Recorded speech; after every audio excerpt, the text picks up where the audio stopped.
लक्ष्मण बोले मैं सिर के पास खड़ा था। राम जी बोले अब चरणों में जाके खड़े हो, जाओ चरणों में जाओ। और रावण के चरणों में जैसे लक्ष्मण जी गए, तब रावण ने लक्ष्मण जी को बुलाया और बुलाकर कहा, लक्ष्मण जी ने पूछा आपकी कोई अंतिम इच्छा हो, प्राण छूटने वाले हैं, आपके प्राण जाने वाले हैं, नाभि में अमृत सूख चुका है, बाण लग चुका है, आप मरने वाले हो, कोई आपकी इच्छा हो तो जरूर बताना। रावण मरते मरते भी एक सत्कर्म करते हुए चले गया। शायद दुनिया के लोग उसका वर्णन करें चाहे नहीं करें, पर पूर्णिमा शिव महापुराण की कथा आज ये अवस्थी परिवार भोपाल सरगुप्ता परिवार छत्तीसगढ़ से करा रहा है।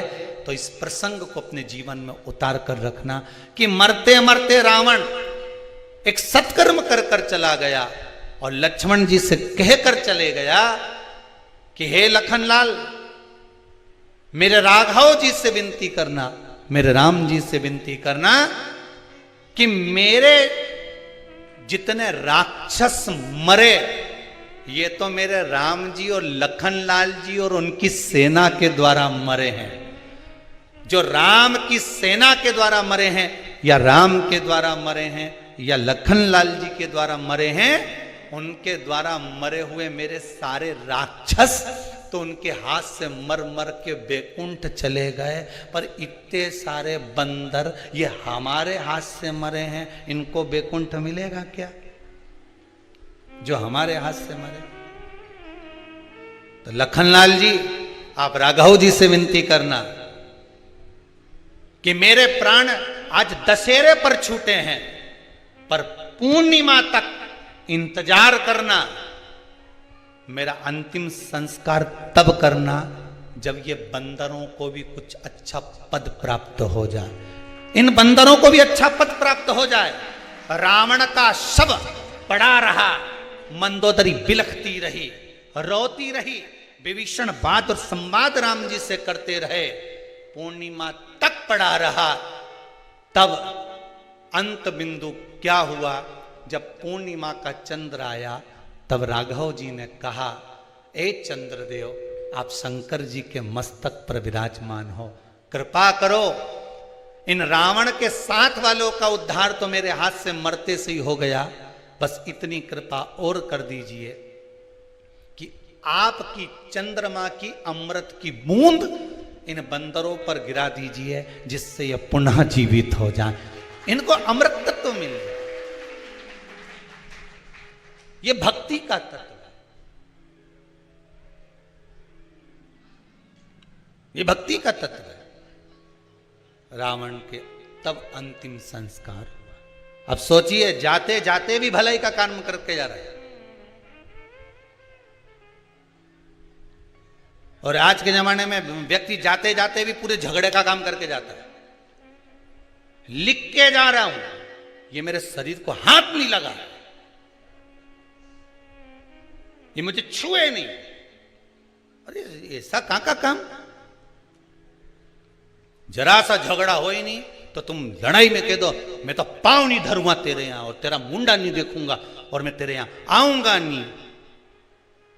अच्छा, तुम जैसे संसार के लोगों से लड़ाई करो कि तो मैं तेरे यहां आऊंगा ही नहीं, ऐसी लड़ाई एक आध दिन तुम महादेव से कर लो कि मैं तेरे यहां आऊंगा ही नहीं, तो महादेव के नहीं आएगा तो बांध के लाएंगे, और आना तो पड़ेगा। ऐसी लड़ाई तुम कर लो भगवान से कि मर जाऊंगा पर तेरे यहां नहीं आऊंगा। संसार के लोगों से लड़कर तो कह सकते हो कि मैं तेरे यहां नहीं आऊंगा, झगड़ा कर लिया, लड़ लिए, बोल दिया, अपशब्द ताने कह दिया, पर भगवान से लड़कर कह दे तो कम कि हम तुम्हारे यहां नहीं आएंगे, जा तुमसे जो बन जा कर लो, जाओ कर लो। भगवान से कौन लड़ा? अमृत की वो बूंद है चंद्रमा, बरसा रहा। महाराज शिव महापुराण की कथा कह रहे हैं। शंकर नाम में वो अमृत छुपा हुआ है। क्यों कहते हैं महामृत्युंजय? क्यों कहा गया?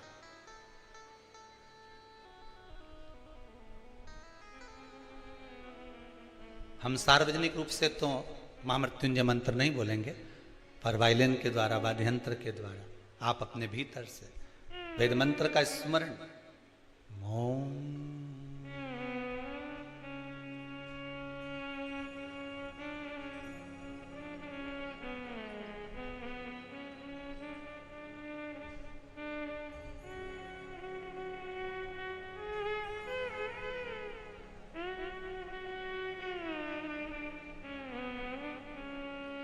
इसमें अमृत छुपा है। एक बार आप नेत्र बंद कर इसी वाद्ययंत्र के साथ ध्यान लगाकर इस त्र्यंबक मंत्र का, महामृत्युंजय मंत्र का फिर एक बार स्मरण करिए।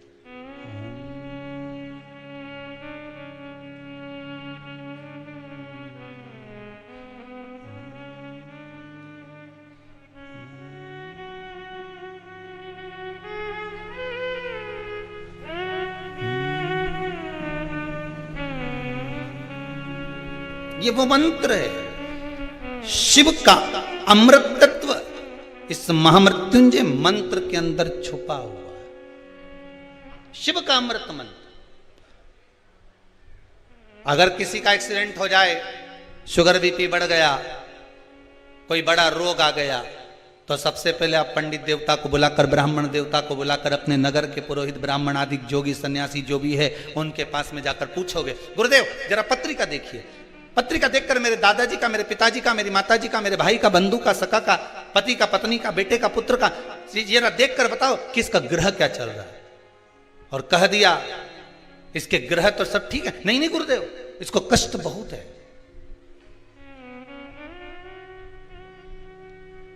बहुत कष्ट में।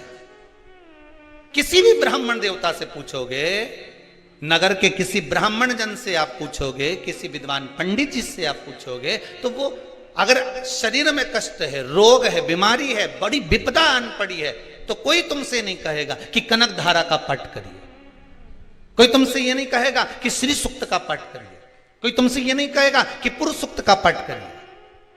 अगर विपदा भरी है, रोग बड़ा है, तकलीफ बड़ी है, कष्ट बड़ा है, तो कोई तुमसे ब्राह्मण जन, विप्रजन, विद्वान पंडित जन एक बात जरूर कहेंगे कि महामृत्युंजय का अनुष्ठान करवा लीजिए।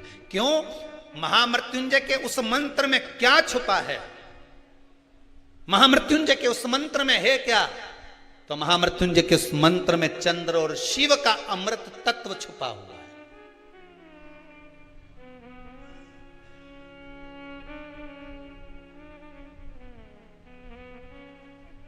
वो अमृत तत्व छुपा। श्री शिवाय नमस्तुभ्यम, ये शिव महापुराण का मूल मंत्र है। जैसे भागवत जी का मूल मंत्र है ओम नमो भगवते वासुदेवाय, रामचरितमानस का मूल मंत्र है सीताराम, श्री राम।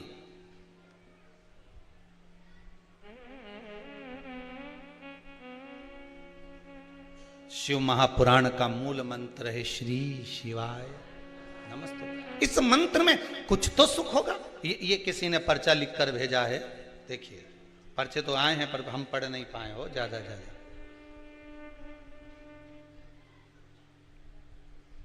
कमल किशोर जी शर्मा,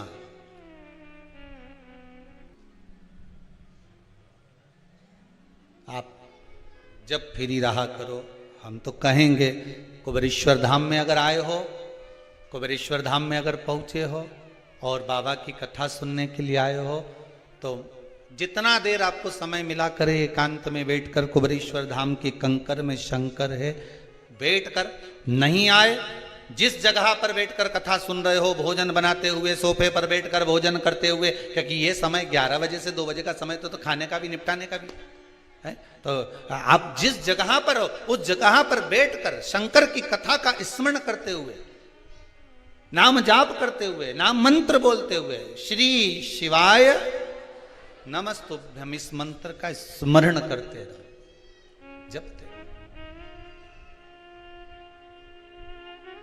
शिव मंत्र है, शिव महापुराण की कथा कर रहे हैं। लंकाधिपति लंकेश, रावण भी अहंकार था, रावण में अभिमान था, दुराचारी भी था मान सकते हैं, पापी भी था मान सकते हैं कि उसने पाप कर्म करा, माता सीता का हरण करा, सब कुछ मानते हैं कि करा होगा, किया होगा, सब मानते। पर अहंकार, अभिमान, अहम व्यक्ति का जब जाता है तो व्यक्ति आप रूप निर्मल होता चले जाता है। जब अहंकार जाता है तब निर्मलता जाती है। होता है कभी कभी गुल्लक, किस किस के यहाँ पर गुल्लक, बच्चे लोग जो पैसा डालते हैं, है किसी किसी के यहाँ? आप लोगों क्या, जितने लोग आस्था पर कथा सुन रहे हैं, एक छोटे से बच्चा, छोटा बच्चा एक गुल्लक तैयार करता है, उस गुल्लक में रुपया डालता जाता है, पैसा डालते जाता है, गुल्लक में रुपया पैसा भरते जाता है, पैसा डाल रहा है, रुपया डाल रहा है। पर विचार करिएगा, एक दिन गुल्लक को अहंकार आ जाए कि जितने रुपए डले हैं सब मेरे। बोलो सही बात है? ये गुल्लक के हैं क्या है? और एक दिन गुल्लक को अहंकार आ जाए कि जितना रुपया डाला ये सब मेरा है, इसमें जितना पैसा पड़ा सब मेरा है, और गुल्लक को अहंकार आ जाए, और एक दिन कहीं का व्यक्ति आए और छोरे ने जो गुल्लक उठाई ने उनके दो दोचा फेंका ने पैसा सब निकल के बाहर आया, तब गुल्लक को समझ में आया कि जब तक मैं फूटी नहीं, जब तक मुझे फोड़ा नहीं, जब तक मुझे तोड़ा नहीं, जब तक मैं टूटी नहीं, तब तक ये धन मेरा था। गुल्लक को अभिमान था जब तक धन मेरा था, और जैसी टूट गई फिर समझ में आया कि ये धन मेरा नहीं था, मैं तो गुल्लक थी, इकट्ठा कर रही थी, दूसरे के लिए जोड़ रही थी, और एक दिन जिसके लिए जोड़ा उसी ने मुझे, हर जम के तो बोलो, तोड़ा। मैंने जिसके लिए जोड़ा उसी ने मुझे तोड़ा, और तोड़ा तो मैंने जिंदगी भर इसी के लिए जोड़ा था, मुझे छोड़ना पड़ेगा, देना पड़ेगा। गुल्लक की कथा नहीं, अपन सब की कथा है। जैसे गुल्लक में 5-5 रुपया, 2-2 रुपया, 10-10 रुपया, 50-50 रुपया, 100-100 रुपया, 1000-1000, 2000, ये सब जोड़ जोड़ कर जो हमने रखा गुल्लक में, उसी तरह हम गुल्लक की तरह हैं। एक छोटा सा फ्लैट है, खरीद लो, थोड़ा सा बना लो, किसके लिए? बच्चे बड़े होंगे उसमें रहेंगे। गुल्लक की तरह हम भी जोड़ना है। साड़ी मिली मायके से, नहीं पहनी, अच्छी थी, बेटी के लिए रख दी, और अच्छी थी, बहू को चढ़ावे में चढ़ा देंगे। रकम ले रही हूं दिवाली पर, ऐसी रकम लूं कि बहू के चढ़ावे में चढ़ जाए, ऐसी रकम लूं कि बेटी के काम में आ जाए, ऐसी रकम लूं कि छोरा पहन ले, ऐसी रकम लूं कि छोरी पहन ले। अब हम गुल्लक की तरह पैसा जोड़ रहे हैं, जोड़ रहे, जोड़ रहे, और जिसके लिए जोड़ा एक दिन उसी ने तोड़ा। जिस चीज का तुमको अहंकार होगा, जिस चीज का तुमको अभिमान होगा, सबसे पहले परमात्मा उसको खींच लेगा। काया का अहंकार करोगे तो सबसे पहले काया जाएगी, धन का अभिमान करोगे तो सबसे पहले धन जाएगा। सबसे ज्यादा अहंकार होता है इन दांतों को खाने का, सबको काट खाऊंगा, सबको चबा जाऊंगा। पूरे शरीर में सबसे पहले यही जाए, पूरे शरीर में।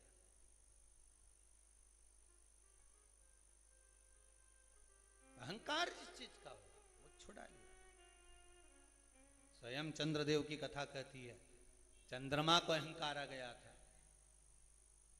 मेरी सुंदरता इतनी है, इतनी सुंदर चंद्रदेव स्वयं इतने इतने अभिमानित हो गए कि अपने गुरु की धर्म पत्नी तक को निगाह में, दृष्टि में भर लिया। अहंकार।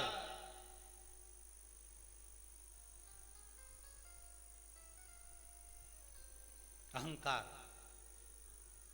जब आता है व्यक्ति समझ नहीं पाता है। जब अहंकार आ गया वो समझा नहीं। वाणी भी कर्कश हो गई।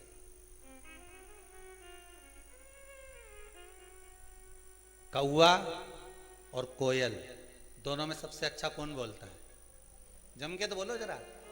कोयल अच्छा बोलती है, ठीक है।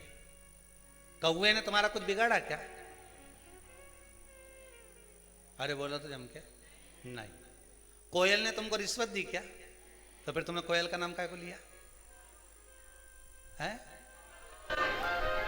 कोयल ने ना तो तुमको रिश्वत दी, कोयल ने ना तुमको कुछ एक केरी तोड़ के दी, कोयल ने ना तुमको कभी लड्डू लाके दिया, और तुमसे पूछा कि कौवा और कोयल में जोरदार कौन बोले, तो तुम तुरंत बोल दिए, जितने आस्था चैनल पे कथा सुन रहा, तुरंत बोले कोयल अच्छा बोलती है। तो कौवे ने तुम्हारा क्या बिगाड़ा था रे? वो तो बेचारा श्राद्ध में जीवने भी आए, और नहीं आए तो तुम थाली लेके काव काव करता रहा जा।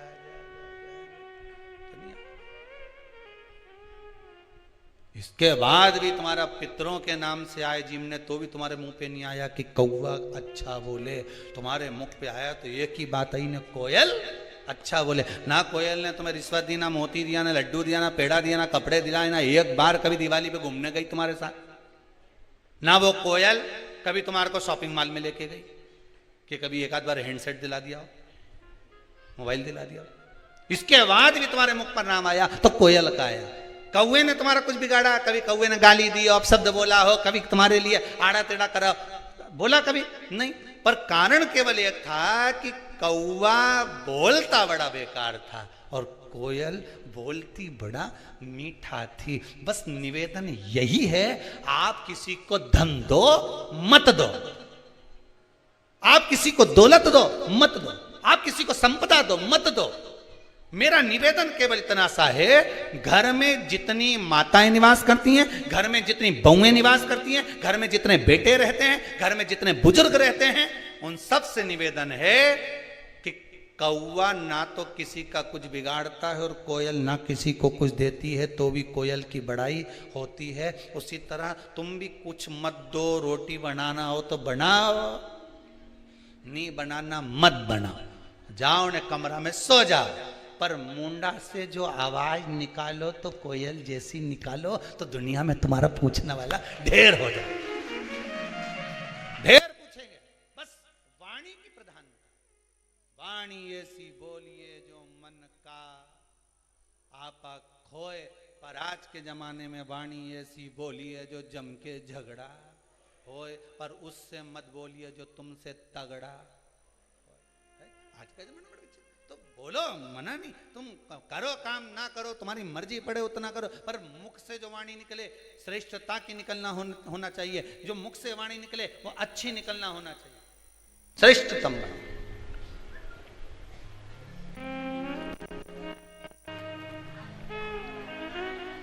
मिठास,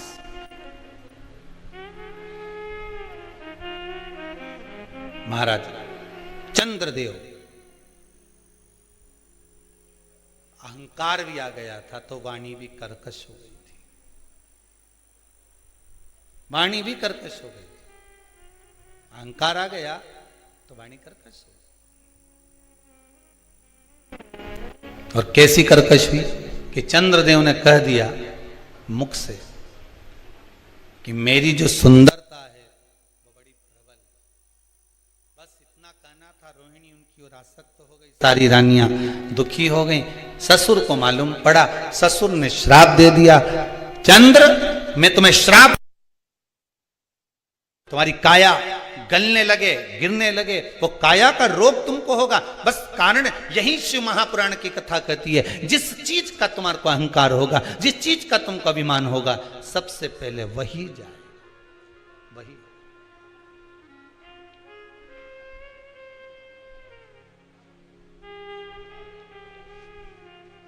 वो कहे ना, धन दौलत बालो सुन लो, एक दिन ऐसा आएगा, धन दौलत और माल खजाना सभी पड़ा रहेगा। सुंदर काया माटी होगी, चर्चा होगी गली गली, ले लो रे कोई राम का प्यारा, शोर मचाऊं गली गली, शोर मचाऊं।